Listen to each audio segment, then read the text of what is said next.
Hey folks, welcome back to Guitar Wishlist. My name is 3-Chord Dave, and today we're talking about the Epiphone Al Caiola signature guitars from 1960, 63 to 69 to be precise. But don't forget, every single episode of Guitar Wishlist is heavily influenced by this book right here.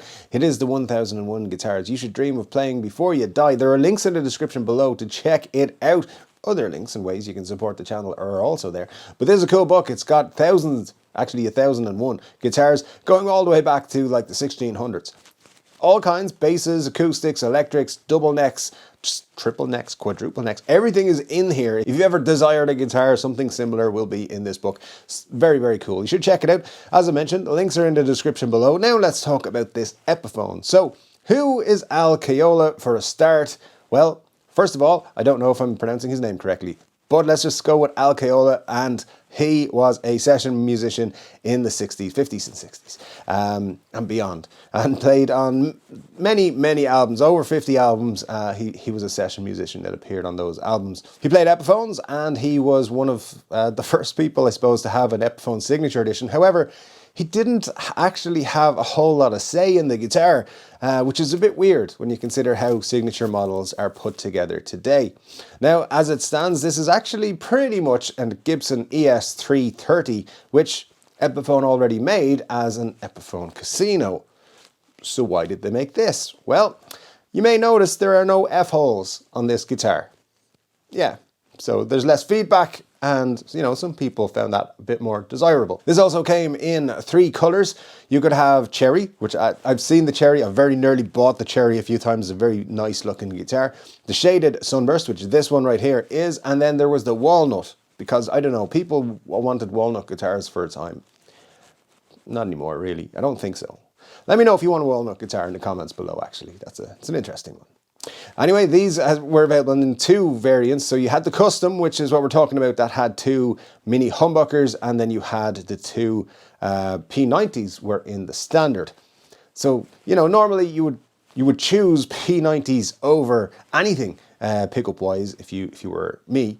But at the moment, I don't have any mini humbuckers in my collection, so I'm going with the custom because that has mini humbuckers.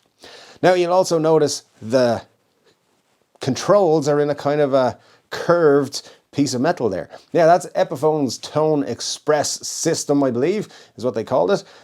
So you had a volume knob for each pickup, which is, I mean, very convenient and handy. We like that. But then you had a pickup selector. It didn't have a middle position, so to speak. You could only have one pickup on at a time, which is less convenient when you want to play, you know, in that middle position. If that's your vibe, these might not be the guitars for you. Otherwise, the guitar was made from maple, as it was a full hollow body like the Casino is, and the 330 is. It had a mahogany neck, and there was a rosewood fretboard on there. There's only 20 frets on this one, but there you go. That's what they were using at the time. It had a 25.5-inch scale length as well. A bit unusual. Maybe that's why they got the Al Caiola signature model attached here. Now, as you can see, just at the bottom of the tailpiece, you have the Al Caiola crest or plaque, I suppose, similar to what Trini Lopez would have had on his guitars, and Barney Kessel as well had the same thing. Some people remove that, and that's a stupid thing to do, because that's a very cool thing to have. For example, the only variant of this that I could find on Reverb at the moment is $4,900 and some change, and it has upgrades. It has a Bigsby on it. Big mistake. Leave it original if you can. Also, the original pickups are gone and stuff like that. Big mistake. And it was way overpriced. So anyway, we'll get into that in a minute. These guitars were made alongside their Gibson and other Epiphone brothers and sisters in the 60s, but they were made in small quantities. They weren't massive sellers, so they did last for 6 years, but they were kind of an also-ran model that were being made. I think they're very, very cool, and they were made in Kalamazoo, and they're quite rare. There is a premium to be paid for these, but you can pick one up in good condition. All original, of course. Don't buy one if they're not all original, for somewhere between $3,000 and $4,000 and euros, and they're only going to go up in price because they are so rare.